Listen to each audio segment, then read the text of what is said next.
I've been pursuing bears for many years, and there's no normal when it comes to these animals. No! Each encounter teaches you something unexpected and leaves you a little bit changed. Maybe confused, maybe enlightened, maybe scared, maybe just glad to be alive. But one thing is sure, you never regret it. I'm Steven Ranella. To me, hunting isn't only about the pursuit of an animal. It's about who we are and what we're made of. I live to hunt and hunt to live. I am a meat eater.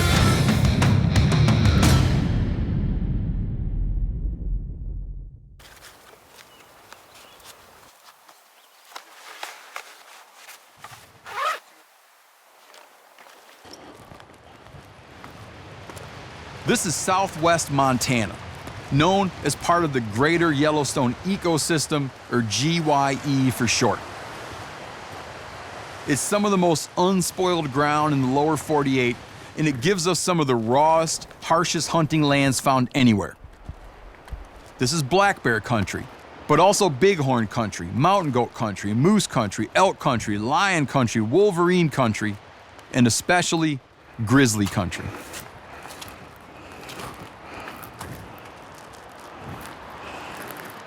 Grizz. Wolf. There's grizzly and wolf here. If you've got a problem sharing the trail with predators twice your size, probably best to steer clear. But for me, this is the perfect place to experience up close my love of all things bear. A love that formed while learning to live with my own fears. Wolf.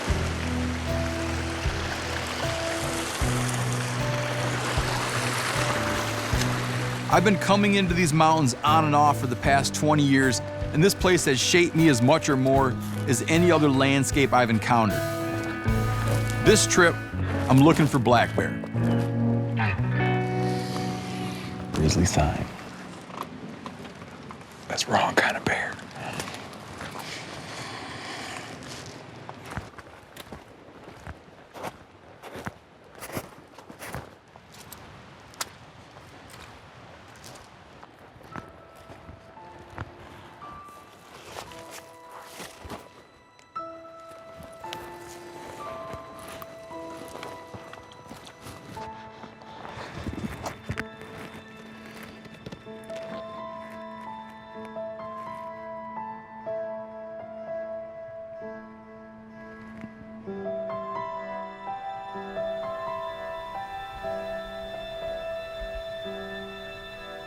My companion on those journeys years ago in these mountains was my older brother, Matt. A bit more eager than me, stronger than me, more resilient, always leading me deeper into the unknown. At night, in our sleeping bags, we'd discuss dreams and nightmares. All the unknowns of our futures. Would there ever be wives? Extra money, real jobs? Would those things bring about a diminished desire to roam?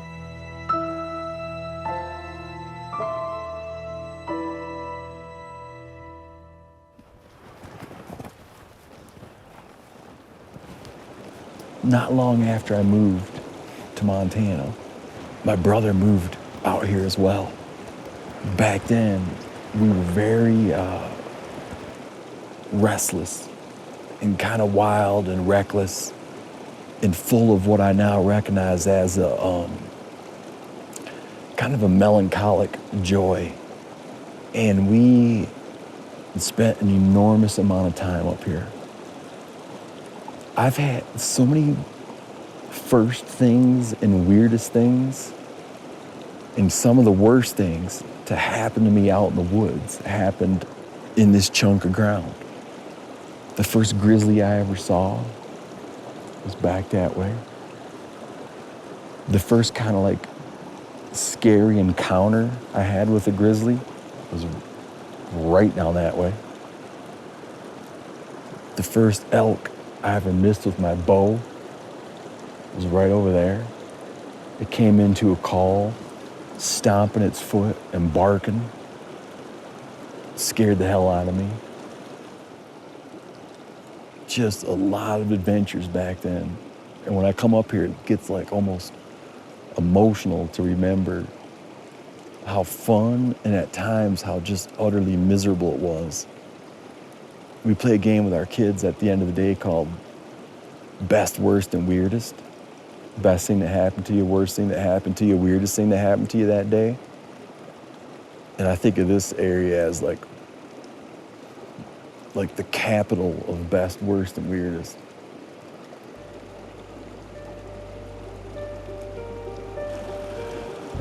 Meanwhile, while all that was going on, we were hunting bears out in the western part of the state by doing something we call walking closers. Now, what that meant was closed logging roads.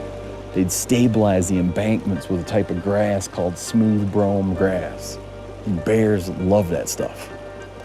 So our bear hunting strategy was to walk endless miles of closed logging roads, waiting to run into a bear who was feeding on the smooth brome grass growing on the edge of the road. Compared to being here, the least scenic and most boring kind of bear hunting that you could do, but it worked. And eventually, through talking to people and researching, we started reading about how bears will come out onto avalanche slides up in the mountains, the real mountains, to feed on grass where the snow's getting melted off on south and east facing exposures. And started actually seeing bears in places where you could anticipate seeing a bear.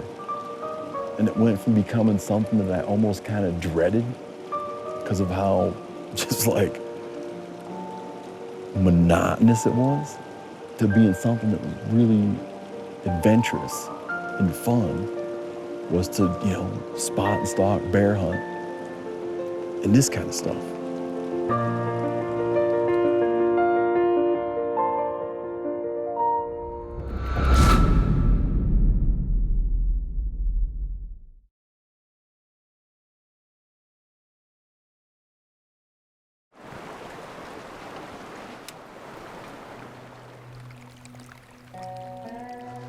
One of the tricky things about hunting this kind of stuff is picking the perfect places to sit and watch. And you do got to do a lot of sitting and watching.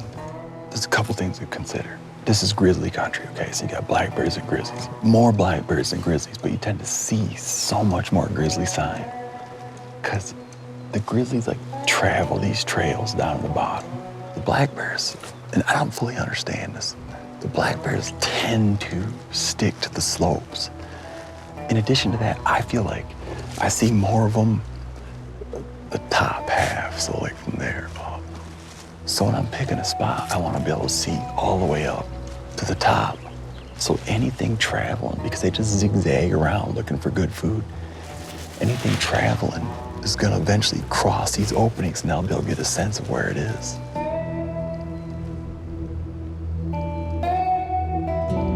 If the day gets real hot, it will get kind of boring during the day, just nothing moving. But if I hunt this for a day and can't find anything, I might go way the hell up there on the opposing ridge and then glass across where I can see a lot more country. If I see a bear, I'm not gonna run over here and get it.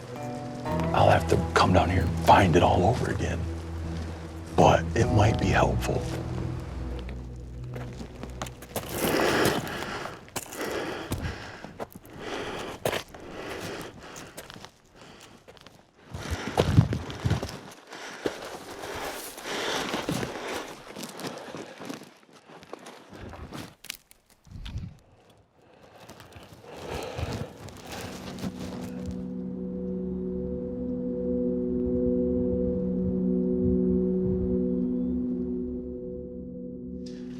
Coming up to this place has almost all the emotion for me is going and walking down the hallways in your old high school or something.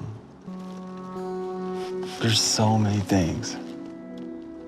I killed my first elk bow hunting right over that ridge right there. And then that snowy peak up there that has a big saddle between it. On the left flank of that, my brother was out in front of me and I saw him kick the ground, like kick that something on the ground. And when I got up to where I was behind him, he's walking point. And when I got up to where he was, I looked and I saw this like circle of bone like that big, the color of hot chocolate mix. And I unearthed a fairly intact buffalo skull that was buried down in the ground. It took me on a pretty big journey. It just blows my mind like the passage of time that could have been 16 years ago. Does not feel like that. A really funny thing about the way life moves, and I think about this more and more now, is like at any point in life, if you look back 10 years, you realize that you would have never, ever imagined where you'd be right now. If I'm 42 now and I go like at 32, I've never imagined. Married, 3 kids, and at 32, if I picture like at 22, never would imagine that I'd be doing, what I was doing for a living. 10 years from now, I'm sure that life will be as unrecognizable. The reason I'm bringing all this up is amidst all that, you come up here and be like, oh yeah, elk kind of hang out there. And you look and be like, yeah, sure enough, there's elk there. Or, there's always grizzly tracks down here. Yep, there's a grizzly track. It's like a lot of stuff changes, but we have some spots, places you can come to and get a better sense of the passage of time. Like you realize that the passage of time is often occurring like in your mind, because in some of these places, they're much more timeless. There's an ebb and flow, there's a change. There's more wolves here now than there were then. I started hunting up here when there were no wolves. So stuff changes, but it's just like, I don't know if you call it a reality check or like some way that puts things into perspective, is to come back to old hunting grounds, The good ones, the ones that stick around. And then you see some spot like that spot where I found that skull and you realize like time does not pass the way you think it does.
At this point, I've been watching these exposures for a night, full day,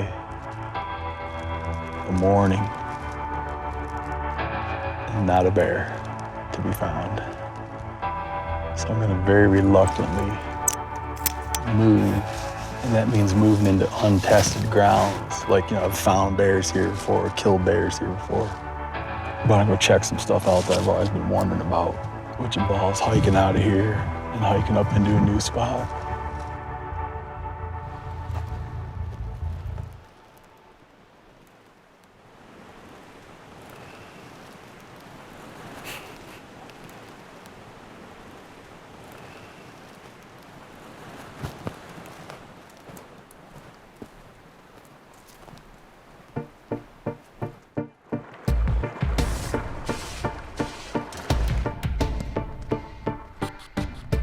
Where I started hiking, it was full on summertime. It's June. I hiked up to 8,500 feet into spring-like conditions here.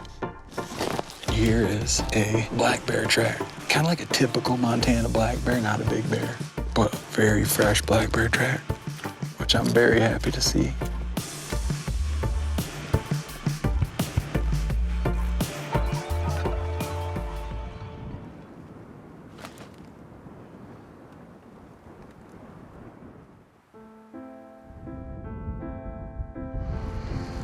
This is the 4th, 5th, and 6th grizzlies I've seen today. It's a sow with 2 sub-adult cubs. I love being around these things, but when there's this many grizzlies, I start feeling like my chances of finding a black bear are going down. But then I've had days when I've run into grizzlies and black bears in very close proximity. It's beautiful watching the wind ripple through their hair. I can happily leave an elk to its business, but with a bear, I can't shake the idea that I'm gonna miss something stupendous as soon as I turn my head. Like some mystery of the universe will be revealed, or else the thing will simply turn around and smack something to death with a fantastic blow to the head. My tent's right back there. Not really want them getting between me and camp, especially because it's getting dark. There's an elk back there, it looks like. Nice bull staring at us. I might try to spook them back that way. Just let them know I'm here. Hey, bears, go, go, go, go. Get. Go, go.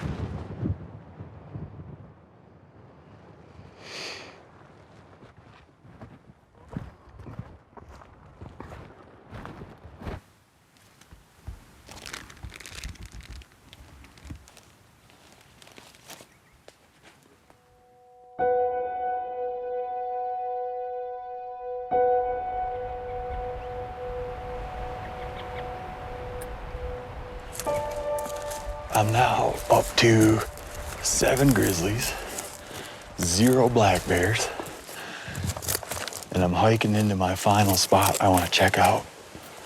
There's a big ridge.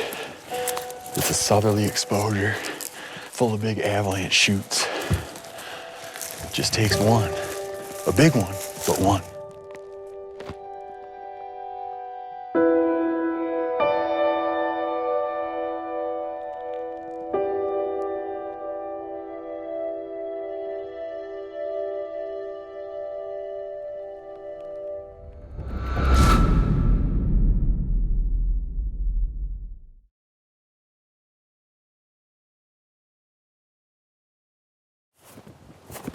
This hunt has devolved, or maybe evolved into a wander.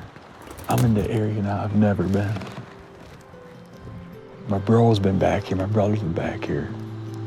And he was telling me about this place, how it's kind of magical. It's a long ways from the road, a long ways from the trailhead.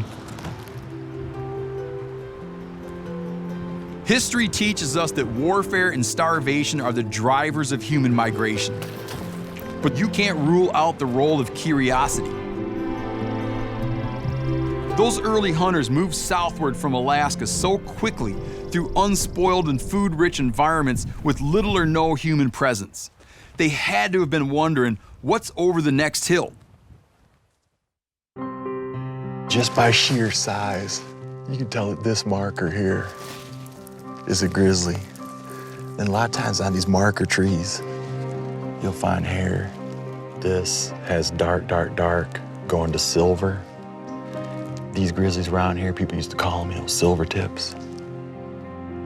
When I used to hunt in here a lot for archery elk, my brother and I had a pact that if one of us got mauled by a grizzly, we wouldn't tell anyone where it happened because we were afraid that they would go get the bear that got us, and we decided that were we to be mauled, we'd want to know that that bear was still out there somewhere. I also used to want that if I was to die, you know how people scatter your ashes? I used to tell my friends that I want them to quarter me out and put me somewhere where a grizzly would eat me. I think now that'd be like a little traumatic for my kids, but they get in your head.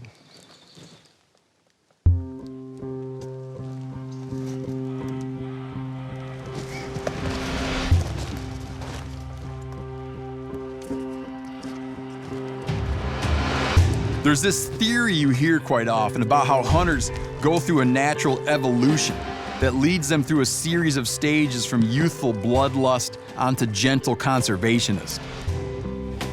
I rolled past the age of 40 a couple years ago now, and I can tell you that something does change, but I'm not entirely sure what it is. I've gotten way better at it, for one thing, and that I see connections and answers and causal relationships that I used to miss. Why the deer are on that side of the river and not the other, for instance. Or where do the big ones go when the pressure hits? In time, I think you weight the knowledge more heavily than the kill. That's what makes a failed hunt palatable. It's knowing that you added something to your mind, even if you didn't add anything to your freezer. If you're lucky to have plenty of time here on Earth, you'll build up such a stack of memories and knowledge that there will be no guessing whether or not it was all worthwhile in the end.